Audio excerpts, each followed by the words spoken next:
I was here for some activities in Yama or Bibia Kwaba. So, see, the Oko Piemo, our NPP Amano Konamua, to say, or Mumpeni for the and Sembi Abba Montania to say, 2028 elections na Airbus, no, but in Sembi Abba Montania, Akasafa, or Papa year, and ye, a Sanketwa, I, a comma, Ubibi or person contested for 2028 flag bearership in the NPP penny for the summer would be at the Abba Montania, this year, 18 channel.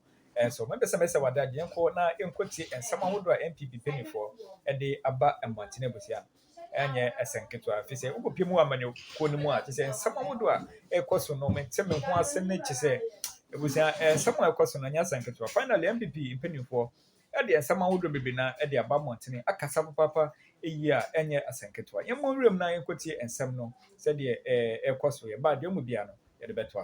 Coming up next, the New Patriotic Party has set up a 9-member committee to amend the party's constitution as part of the reorganization efforts of the party. How important is this exercise really to the rebuilding of the party with the seeming cracks within and what the party says their sole objective is to unite the party ahead of election 2028?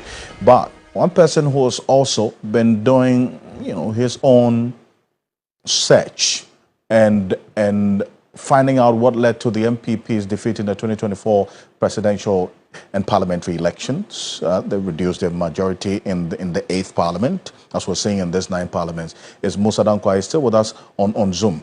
Today, Professor Aaron Michael Quay presented his report, the fact-finding committee's report, to the National Council of the party. The General Secretary of the party, Justin Frimpong-Kodia, addressed the press after the meeting and gave some pointers. Take a look. Reverend Professor Aaron Michael Quay submitted their report to National Council. National Council accepted the report, but there are several steps that we need to take as a party. And key among the discussions that we had at National Council, and also based on the summary evening presentation that was done by Professor Michael Quay, there will be a need for some constitutional amendment. So based on that, the National Council has constituted a 9-member committee to look at Professor Michael Quay's report, particularly emphasis on where issues of proposals or amendment has to be made to our constitution. We have just received the report today. We are yet to go into the details of what is entailed in the report. In the coming days, whatever we have to bring out to discuss or to communicate to our supporters or our members, the rank and file of our party, we will do so.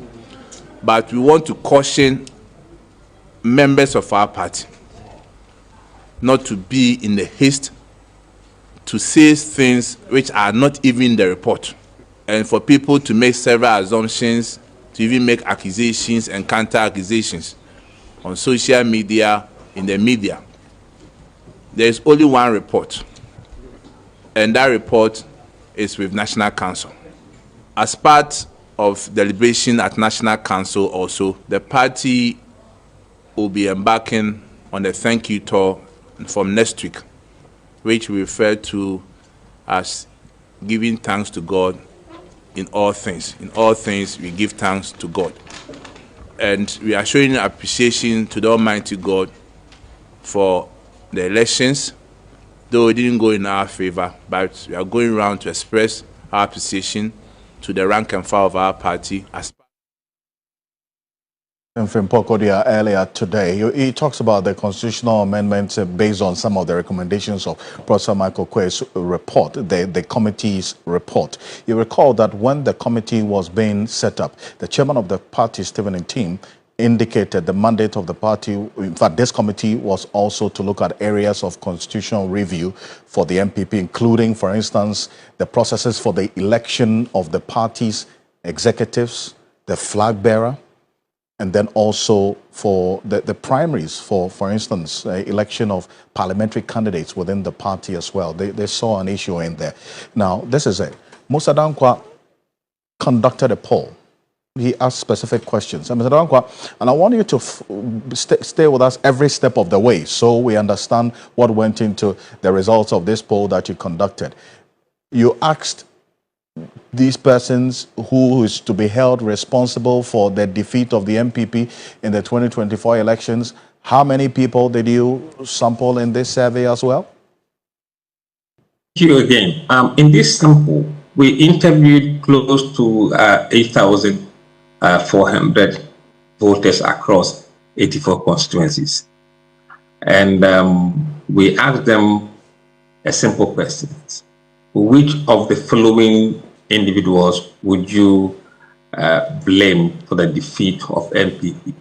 Please select top 3. So there were several names and other group of people, but we limited their choices to only 3 options. So they have multiple of 3 they select. I see. And when we analyze the data, we realize that they have made a strong decision on a number of them, including the former president, Nana Akufo-Addo. I see. So which 3 were on? For any for and some I so any the eba or mine and I was so egusu with the measure pan say with the nadjuntre I was over for answer in some knowledge of fair Eddie mammy our comment section for young pen you go near to us. Your survey questions. Which 3 persons? No, they were several, but we asked them to choose only 3. Only 3. Otherwise, they could choose as many as they want. I see. We wanted them to choose the top 3 people they believe should be blamed for NPP's defeat. And the top 3. I see. Based on the details of the survey, the top 3 out of this over 8,400 people you surveyed, 68% of them say the former president Akufo-Addo should be blamed for the NPP's defeat. Let me put it this way. Right. 68% of the names that were mentioned for the defeat were for Nana.